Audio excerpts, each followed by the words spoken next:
Bonjour à tous, j'espère que vous allez bien. On est aujourd'hui jeudi 6 juin et j'ouvre un nouveau vlog. J'espère que vous allez bien, on est déjà jeudi, cette semaine passe à la vitesse de l'éclair. Bref, on va rentrer tout de suite dans le vif du sujet. Je vais vous parler de mes 3 lectures en cours, comme d'habitude.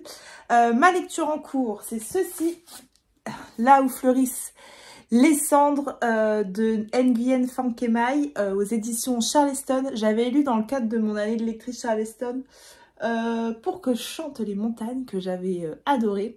Et donc voilà, là j'ai attaqué celui-ci, j'ai lu à peu près un 5e du roman. Et écoutez, pour le moment, j'aime beaucoup, on est au Vietnam. Il se passe des choses absolument atroces. C'est sur la guerre du Vietnam, en fait, ce roman, et sur ces enfants, sur ces Américains qui ont eu des enfants avec des Vietnamiennes et qui finalement, après, les Américains sont partis et les Vietnamiennes ont abandonné ces enfants-là.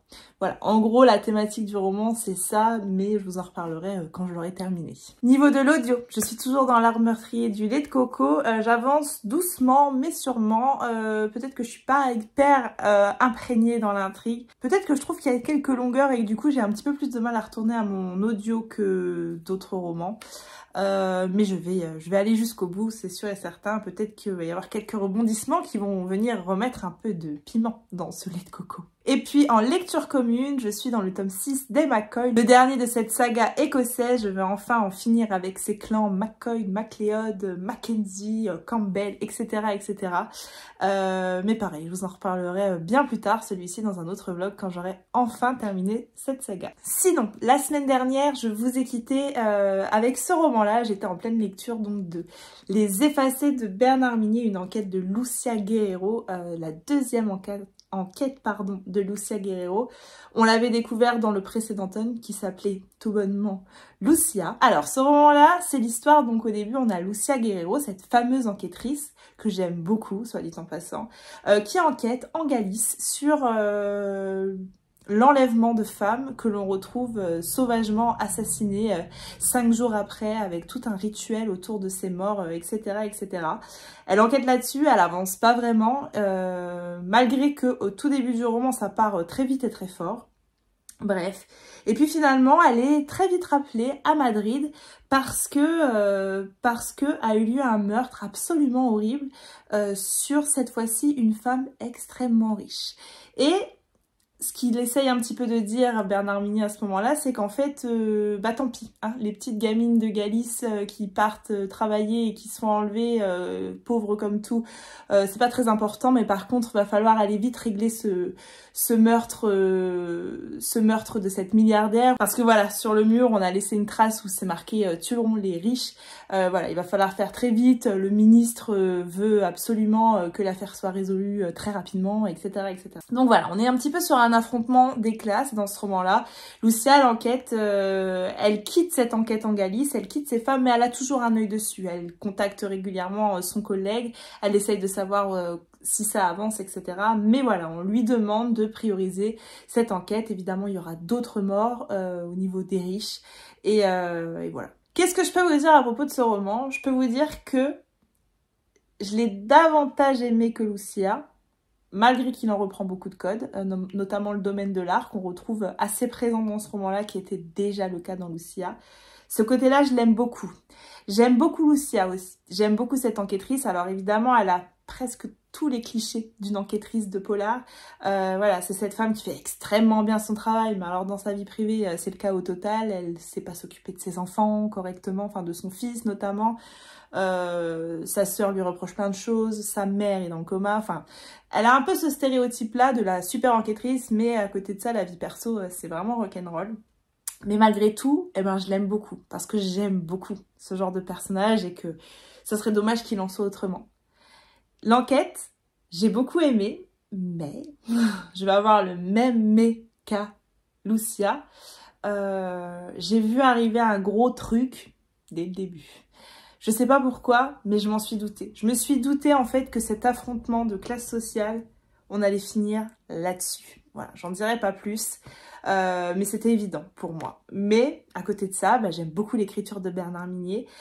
J'adore Lucia, donc dès qu'il y a le tome 3, je lirai le tome 3 parce que j'aime beaucoup. Ça se lit très vite. Alors j'ai mis du temps, mais En fait, je l'ai lu en 3 fois, on va dire. Il fait 415 pages et je l'ai lu, je l'ai mis du temps à le lire, mais je l'ai lu vite. Je sais pas si vous voyez où je veux en venir. Les phrases sont incohérentes, mais je pense que vous voyez où je veux en venir. Donc voilà, 3 étoiles sur 5 du coup, parce que j'adore être surpris en fait quand je lis un polar, quand je lis un thriller, j'adore me dire « Ah, j'avais rien vu arriver, je me suis fait berner ». Ce ne fut pas le cas, encore une fois. La 3e enquête de Lucia, je veux me faire berner de A à Z, obligée. Voilà ce que je pouvais vous dire en ouverture de ce vlog. Niveau série, on a terminé Anthracite, je vous en ai parlé dans le précédent vlog ou celui d'avant. Anthracite, voilà, c'est une série française avec Camille Lou, où là on va suivre une enquête en fait en 2024, pardon. On est en 2024 et il y a un homme qui se fait enlever et en fait ça va venir réveiller toute une enquête qui avait eu lieu 30 ans plus tôt où on avait eu une secte et où en fait le gourou de la secte se fait arrêter, emprisonné et à ce moment-là on découvre qu'il y a eu tout un tas de... En fait il y a une espèce de suicide collectif au sein de cette secte. Puis voilà, il y a ce gourou qui est en prison, qui est toujours vivant, et il se passe de nouveau des choses très étranges. Et il y a notamment donc Camille Lou, la flic, qui enquête, qu'on pense un peu tarée, hein, mais qui va se mettre à enquêter. Et à côté de ça, il y a une espèce je sais pas comment dire, de laboratoire à côté, dans ce même lieu, à qui on reproche énormément de choses. Parce que voilà, il y a des enfants qui naissent handicapés à cause... Est-ce que ce laboratoire n'a pas un lien avec tout ça, etc., etc. Donc voilà, c'est une mini-série en 6 épisodes. Je l'ai trouvé vraiment pas mal. Il y a des images absolument dégueulasses où j'ai fait « Ah non, c'est pas possible, je peux pas regarder. » Mais voilà, finalement, c'est passé. J'ai regardé les 6 épisodes pour une série française. Alors, j'aime pas dire ça, mais on va quand même être réaliste. En général, les séries françaises sont souvent moins bonnes que les séries américaines. Ne me tapez pas sur les doigts, s'il vous plaît. Mais je l'ai trouvée très bonne, voilà. J'ai trouvé que c'était très bien. Ça me fait penser en fait aux séries que je regardais quand j'étais petite, plus jeune. Pendant l'été, vous savez, il y avait toujours une saga qui passait un épisode ou 2 épisodes tous les lundis soirs. Je pense notamment à une série qui s'appelait Zodiac, enfin voilà, ça m'a fait penser un peu à ça. Ça aurait très bien pu être une série de cette époque-là. Ah, il y a une autre série, c'était Dolmen, je crois, enfin bref, peu importe, je ne sais plus. Enfin voilà, j'ai passé un bon moment. Si vous voulez une petite série courte, thriller, un peu gore par moment, un peu secte, un peu tout ça, un peu ambiance malsaine, vous pouvez foncer. Entre temps, j'ai attaqué une autre série, j'ai attaqué Fiasco avec Pierre Ninet. Je ne sais pas trop quoi en penser. C'est de l'humour, mais de l'humour un peu lourd, un peu gros. Écoutez, j'ai ri, j'ai pas fini, j'ai attendu de voir un peu ce que ça donne là. En fait, on est sur un producteur un peu maladroit, foireux, à qui il arrive que des tuiles. Et l'enregistrement de cette série ou de ce film, je ne sais même plus. C'est un film ou une série, ça doit être un film. Voilà, va tourner au Fiasco. Voilà, mais je vous en reparlerai également quand je l'aurai terminé. Sur ce, c'est tout ce que j'avais à vous dire pour aujourd'hui. Je vous reprends plus tard. Je vous reprends les samedis, j'ai pas trop avancé dans ma lecture, là où fleurissent les cendres, donc je vous en reparlerai plus tard dans ce vlog. Si vous entendez des bruits à côté, c'est parce que il y a un taillage de haies en cours. Mais je vous reprends parce que j'ai fait une petite réception que je vais ouvrir avec vous. Alors, ça me vient des éditions PKJ. Et il s'agit d'un tome 2 d'une suite d'un roman jeunesse que j'ai lu il y a... quelques temps déjà. Voilà, ça sort en librairie le 6 juin, donc c'était il y a 2 jours, et il s'agit de La Fille Renard, et le tome 2 s'intitule donc Et le festin fantastique. Dans le tome 1, on va suivre une petite fille en fait qui découvre le monde extraordinaire de la magie, malgré que cette petite fille, eh bien, elle est quand même particulière, hein, puisqu'elle a des oreilles de renard. Et une magicienne va la prendre sous son aile et elle va vivre avec elle dans ce salon de thé qui est ambulant. Le salon de thé ambulant où vivent Faye Fox et ses amis est volé par une créature malfaisante. Pour le récupérer, Faye doit participer à une compétition périlleuse organisée par la reine des fées, le festin fantastique. et on ne va pas lui faciliter la tâche. Quand des membres de la cour des fées sont enlevés, la reine accuse l'apprentie sorcière de leur disparition. Cette dernière devra prouver son innocence si elle veut survivre tout en déjouant les pièges mortels du tournoi. Les amis de la boutique sur pattes mènent l'enquête, mais ils découvrent peu à peu que quelque chose de bien plus sinistre est en jeu. Ça se lit très vite, hein. C'est du vrai jeunesse, mais j'avais vraiment adoré. J'avais adoré l'univers, voilà, ce salon de thé ambulant, toutes ces petites choses fantastiques qui sont glissées à l'intérieur du roman. Franchement, j'avais beaucoup aimé. Donc j'ai hâte de replonger dans cet univers. Le roman fait 350 pages. Si vous souhaitez en savoir plus sur le premier tome, je vous glisse dans le petit i le vlog dans lequel je parle du tome 1, La fille renard et la fantastique boutique sur pattes, je crois que c'était le titre. Non, je viens de vérifier, c'est la merveilleuse boutique sur pattes. Voilà, un très grand merci aux éditions PKJ pour l'envoi. Ça, c'était le tome 1. Au programme du week-end, on part en amoureux tout le week-end. Là, on est samedi midi. On va déjeuner quand mon mari rentrera du travail. Et puis, on partira tout le week-end. On part en escapade en amoureux. On se fait ça maintenant à nos anniversaires. On s'offre des petits week-ends surprises. Donc voilà, ce week-end, c'est pour l'anniversaire de mon mari. On va au château de Chantilly. Voilà, on va aller se promener tranquillement cet après-midi. Je pense qu'on va s'arrêter un petit peu avant Chantilly, à Senlis, parce que ça m'a l'air d'être un chouette centre-ville, un peu à l'ancienne, comme j'aime bien. Et puis voilà, ce soir, on a un dîner, on dort à l'hôtel. Et demain, château de Chantilly, j'ai pris le spectacle équestre, etc. etc. Donc voilà, je vous emmène avec moi pour quelques images de ce week-end en amoureux. On peut mettre ça où? Vas-y. Là-dedans? Ouais, sinon on en retire le vanity.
On est mardi, j'espère que vous allez bien, j'espère que vous avez passé un bon week-end. Oui, il a fait beau, j'ai l'impression. Enfin, c'était pas non plus un temps incroyable, mais écoutez, on en revient toujours à ce point météo, avec cette météo catastrophique sur ces derniers jours. De notre côté, c'était un chouette petit week-end. D'abord, nous sommes donc allés nous promener à Senlis samedi. C'est à l'ancienne, comme j'aime beaucoup, avec une très jolie cathédrale, avec plein de petites boutiques. Voilà, je me suis bu un petit thé matcha. Et puis, donc le soir, nous sommes allés à l'hôtel. C'était un hôtel avec un spa, etc. Mais on n'a pas spécialement profité du spa. Et l'hôtel, j'avoue que je m'attendais un peu mieux, mais c'est tout, hein, c'est comme ça. Et puis donc le dimanche, nous sommes allés à Chantilly. Chantilly, c'était vraiment chouette. Le château de Chantilly, c'est la première fois que j'y allais. Et c'est vraiment un beau château. Alors, je m'attendais à ce qu'il soit plus grand. Mais écoutez, c'était vraiment un très très beau château. La visite, elle est assez rapide, mais... alors, je prends jamais, moi, tout ce qui est audio guide, etc. Parce que, voilà, je prends rarement plutôt tout ce qui est audio guide. Là, on les avait pas pris. On a préféré nous flâner dans le château comme on avait envie, etc. Il y avait quelques guides, donc parfois on entendait quelques petits détails. Mais vraiment, c'est un très beau château. Il y a des peintures au plafond. Enfin, les plafonds, je suis toujours hyper impressionnée. Je trouve ça incroyable et magnifique. Le pas de bol, c'était le marathon. Et effectivement, bah, du coup, il y avait beaucoup de monde. Le marathon se passait évidemment dans le parc du château. Et du coup, c'est vrai que bah, le parc, voilà, il y avait du monde qui courait partout, dans tous les sens, dans toutes les couleurs. Il y avait le podium, il y avait les gars au micro qu'encourageaient, etc., etc. Donc ça faisait perdre à ce parc du château de Chantilly tout son charme. Mais écoutez, bah, c'est tout, c'est la vie. Et par contre, ça m'a donné envie de faire un jour... cette course au château de Chantilly, alors pas un marathon évidemment, hein, ça ne m'arrivera jamais, mais de pourquoi pas faire une course au château de Chantilly, parce que c'est vrai que le cadre est hyper sympa. Après, il y avait pas mal de petits graviers, alors je suis pas sûre que ça soit l'idéal pour courir, mais vraiment pourquoi pas à faire. Et puis dans l'après-midi, on est donc allé aux Grandes Écuries et il y avait un spectacle, je vous l'ai dit, j'avais pris le spectacle, ça s'appelle Un jour à Paris. Alors j'avais compris que ça durait une demi-heure, mais pas du tout, ça a duré plus d'1 heure. Et c'était vraiment un spectacle magnifique. Alors j'ai pas pu faire de vidéo parce que tout ce qui est photo, vidéo, etc. c'est complètement interdit. Mais je vous mets quelques images que j'ai trouvées sur internet. C'était magnifique vraiment. Il y a vraiment des tableaux incroyables. Ça se veut un peu drôle, un peu loufoque. Et puis ça se veut aussi avec des moments d'émotion. Et j'ai trouvé ça vraiment incroyable. Évidemment, j'ai mangé de la chantilly tout le week-end pour mon plus grand plaisir. J'ai jamais mangé une chantilly aussi bonne de toute ma vie. Voilà, pour ce petit retour sur mon week-end, je n'ai quasiment pas lu depuis la dernière fois que je vous ai pris, donc je vais pas pouvoir vous faire l'update du livre Là où fleurissent les cendres. J'ai avancé, je dois être à peu près à la moitié. J'aime bien... parfois peut-être quelques longueurs, mais j'avais, je crois, trouvé ça déjà dans... Pour que chantent les montagnes, mais c'est un livre qui se veut comme ça en fait. Il y aurait pas, c'est un livre qui explique, c'est un livre avec des très grands chapitres, des longueurs, mais en même temps je crois que c'est le style qui va avec ce roman là.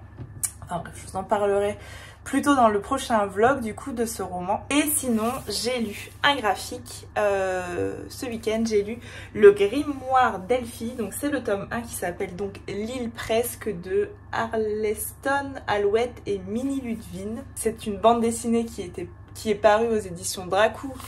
Si je dis pas de bêtises, il me semble qu'il y a 4 tomes à ce jour, peut-être plus, mais sur 4 tomes, je dirais 4, mais sans certitude absolue. Le Grimoire d'Elphie, en fait, c'est l'histoire de cette petite fille qui s'appelle Elphie et qui, voilà, elle a perdu sa mère et elle vit chez sa tante complètement acariâtre avec sa sœur Magda. Et puis un jour, leur grande sœur Louette revient les chercher. Ça y est, Louette, elle a 18 ans.